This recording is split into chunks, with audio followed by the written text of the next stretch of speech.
सभी प्रेक्षक मित्रों को पीएमसी चैनल में स्वागत है। प्रातः स्मरणीय आदि शंकराचार्य जी को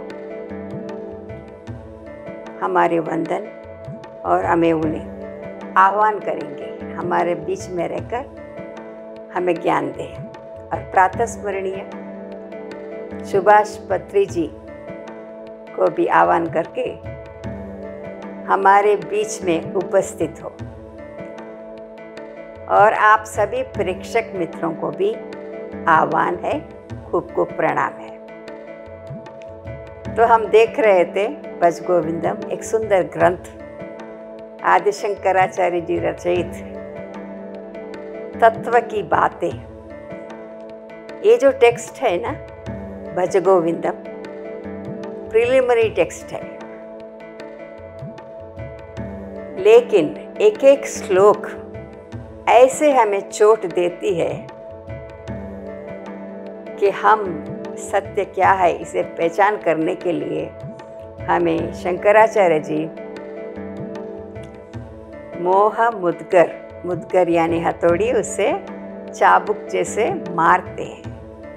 वो मार हमें कैसे लगती है, जोर से लगती है कि नहीं, सत्य क्या है, क्या आधार है, कौन सूत्रधार है, तो ये जानेंगे। जाने से पहले हम लोग श्लोक थोड़ा पढ़ लेंगे।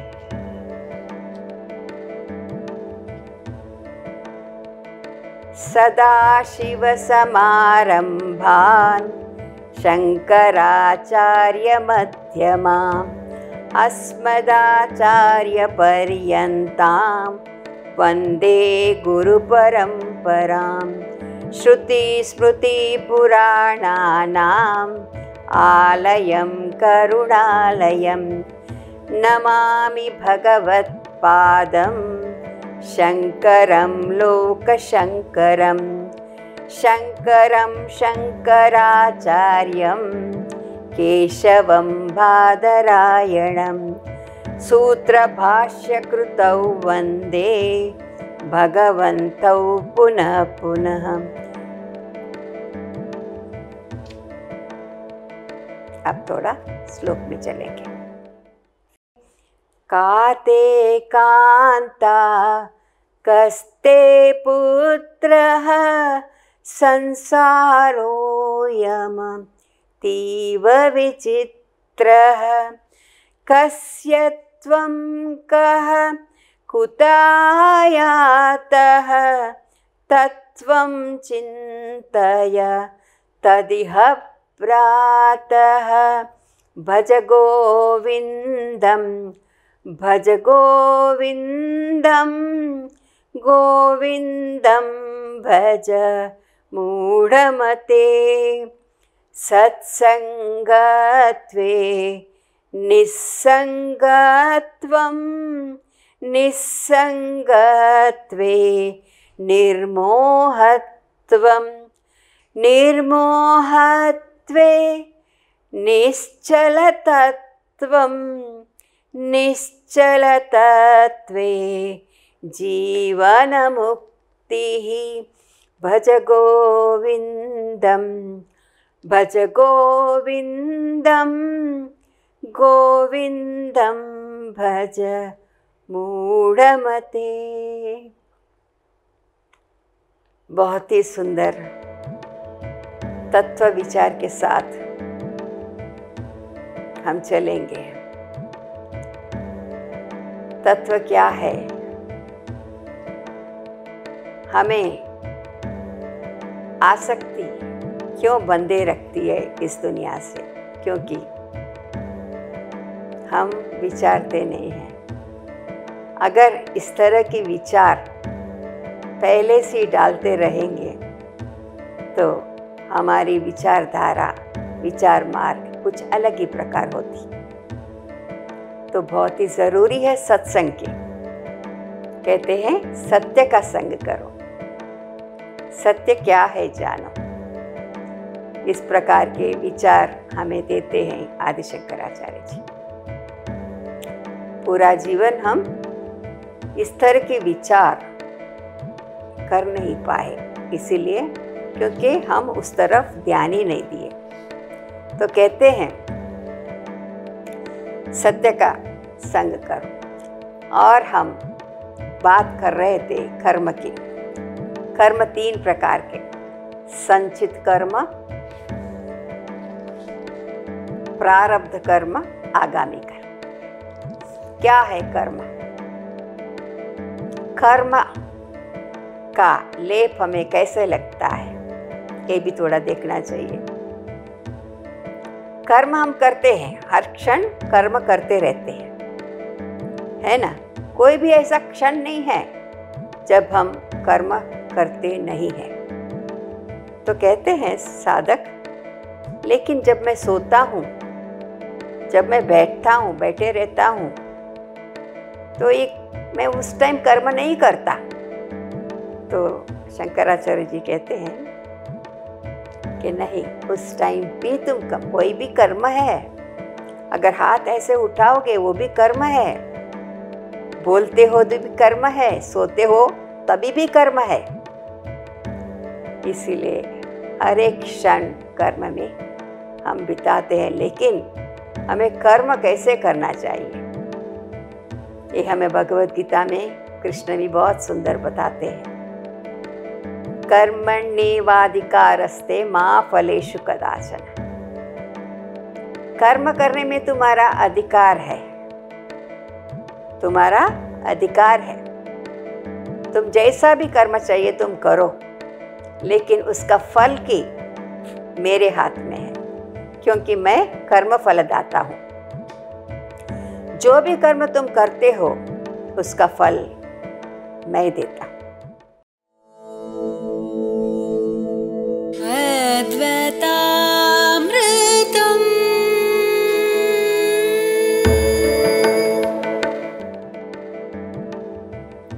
एक होता सकाम कर्म, एक होता निष्काम कर्म, और एक होता है निषिद्ध कर्म, और चौथा होता है प्रायश्चित कर्म।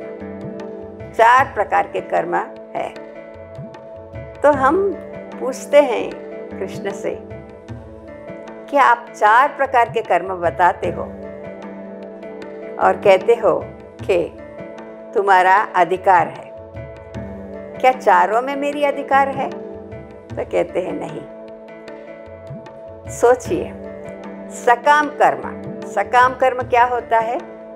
हम कुछ प्राप्त करने के लिए, कुछ प्राप्त करने इच्छा हमारी क्या होती है? कुछ प्राप्ति करने के लिए दुनिया में से हम पैसा कमाते हैं, कुछ प्राप्त करने के लिए, सुख भोगते हैं सुख पाने के लिए।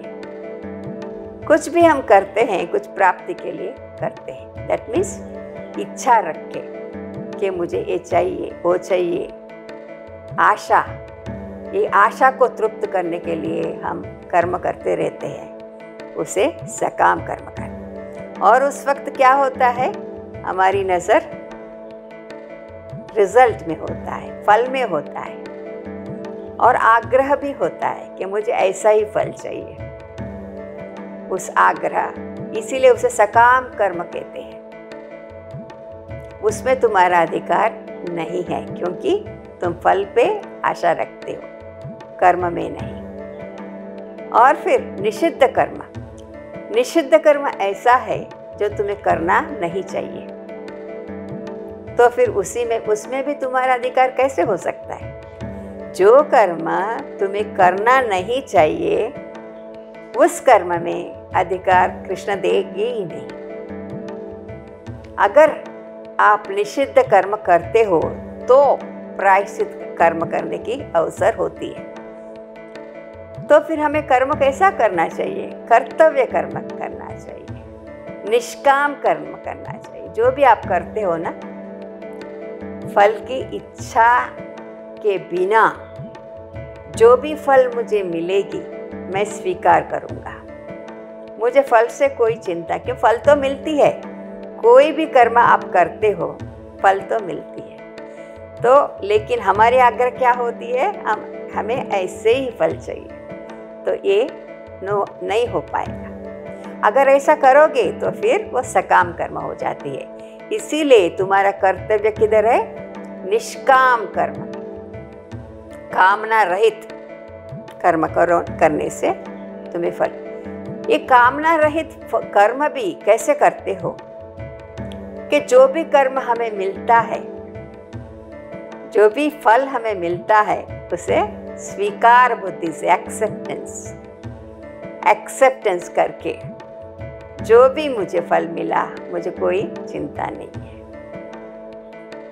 क्योंकि उस समय तुम्हारा जो कर्तव्य होता है, कर्तव्य में तुम्हारा ध्यान रहता है, न कि फल में। कर्म में तुम्हारा ध्यान रहता है। जब फल को छोड़ दिया, फल की इच्छा नहीं रखोगे, तो नेचुरली तुम्हारा फोकस किधर रहती है? प्रेजेंट मोमेंट में। वो कर्म करते हो तो वो कर्म प्रेजेंट मोमेंट में होती है। तो इस तरह के कर्म में तुम्हारा अधिकार है, कहते हैं। तो ये है कर्म का। और संचित कर्म क्या है कि ढेर कर्म, अनेक जन्मों से आप कर्म करते आए हो, अनेक जन्मों से आपका संबंध बनते आए हैं। आपका माता पिता, कितना सारा माता पिता, कितना सारा बच्चे, कितना सारा घर, हर एक जन्म में हमें मिलते रहते हैं और उसके साथ कर्म बंधन होता रहता है।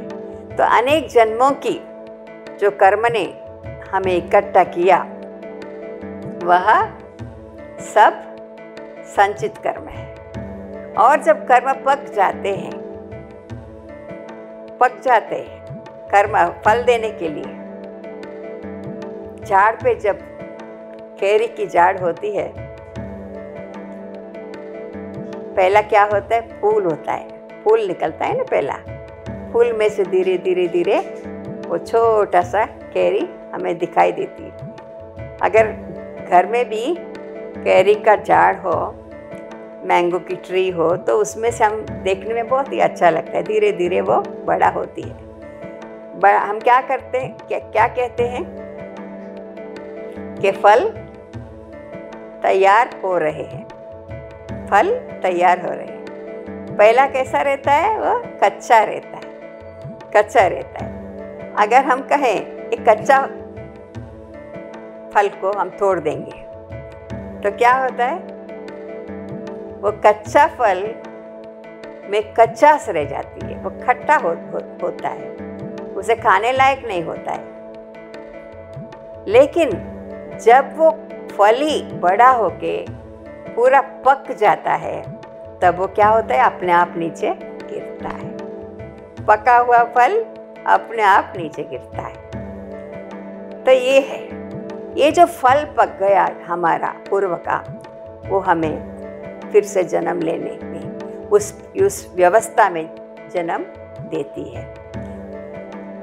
जहाँ जहाँ तुम्हें तुम्हारा कर्म का फल को अनुभव करना होता है, भोगना होता है, क्योंकि भोग कर ही कर्म को समाप्त करना होता है। वासना कितना सारा है हमारा, वो वासना को भोग कर ही हम समाप्त कर सकते हैं। भोग कर ही हमें समाप्त करना होता है। तो इसीलिए हम जन्म लेकर उस फल को भोगने के लिए हम जन्म लिया है। और ये प्रारब्ध बन के हमारा जीवन पे आती है। वो प्रारब्ध फिक्स होता है उस समय में। अगर आप उस समय में ये फल को भोगते भोगते भी कुछ ऐसा कर्म करते हो, करेंगे ना, दूसरा भी हम कर्म जुड़े हुए रहते, वो कर्म कैसे कर्म होंगे? वो कर्म आप अच्छे करते हो या बुरे करते हो?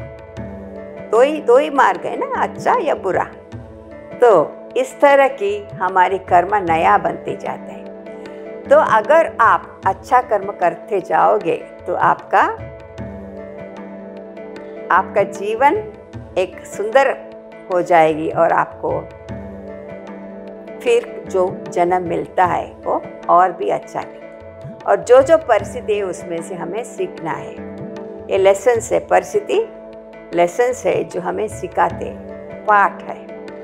इस पाठ को सीखते सीखते अच्छे कर्म करते करते जीवन बिताना चाहिए, फिर आगामी कर्म नहीं भोगना पड़े। तो ऐसी सुंदर व्यवस्था है कर्म की। तो कहने का तात्पर्य है, तो शंकराचार्य जी हमें क्या बताते हैं कि सत्संग करो, सत्य के संग करो। सत्य के संग करने से क्या होगा?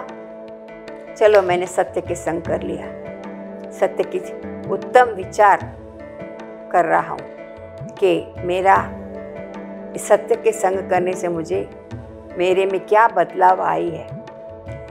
तो हमें लगता है कि शंकराचार्य ये सब कह रहे एक कविता जैसी लगती है। कविता, ये सब क्या हमारे साथ हो सकता है? ये खाली कविता बनकर ही रह जाती है? नहीं, इसको हमारी जीवन शैली बनाना पड़ता है, तभी उसका कोई तात्पर्य है, मतलब है। तो कहते हैं इस दर्शन को समझना बहुत आसान है, परंतु इसका पालन करना उतना आसान नहीं है। कहते हैं इसको पालन करना उतना आसान नहीं है, और जीवन में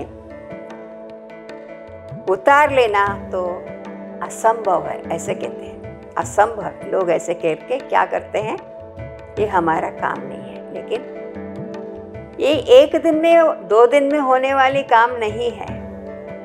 जैसी आपकी जिज्ञासा बढ़ती जाएगी वैसे आप इस प्रकार के विचार, तत्व के विचार कर पाओगे। धीरे धीरे धीरे आपका इसमें मार्ग बनेगा। आपका अभ्यासेन कौन्तेय वैराग्येण च गुह्यते कहा है। और कबीर क्या कहते हैं, धीरे धीरे रे मना धीरे सब कुछ होए, माली सींचे सौगड़ा रुत आए फल होए। कहते हैं धीरे धीरे होता है, बूझत बूझत बूझे, उपनिषदकार कहते हैं। धीरे धीरे करना चाहिए, लेकिन हम कैसे करते हैं? थोड़ा दिन उस मार्ग पे चलते हैं। अगर हमें किसी बाहर जाना है, किसी और देश को जाना है, कि किसी और जगह जाना है, तो हमारा डेस्टिनेशन तो क्लियर है कि हमें उधर जाना है। लेकिन हम क्या करते हैं? जाते जाते जाते बीच में उतर जाते, इधर उधर जाते। तो ऐसा करने से क्या होता है कि हमारी यात्रा जो है, स्पिरिचुअल जर्नी, उसमें विलंब हो जाती है। इसीलिए जब तक हमको एक स्ट्रॉन्ग जिज्ञासा नहीं होती है, हमारी जिज्ञासा बल नहीं, मुझे मुक्त होना है, मुझे तत्व को जानना है, इस प्रकार की जिज्ञासा नहीं होती है, तब तक यात्रा में विलंबन आते रहेंगे। अद्वैतामृतम्।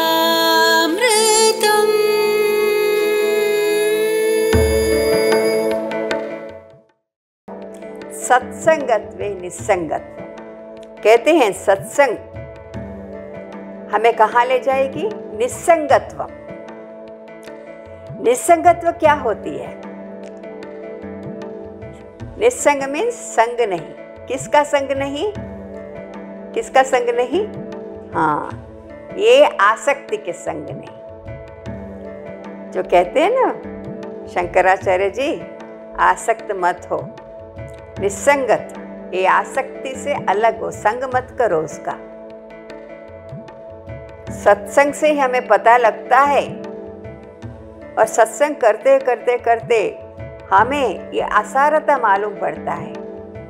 ये जगत की असारता हमें समझ लगती है, समझ पड़ती है, तभी निस्संगत्वम होता है। इस संसार की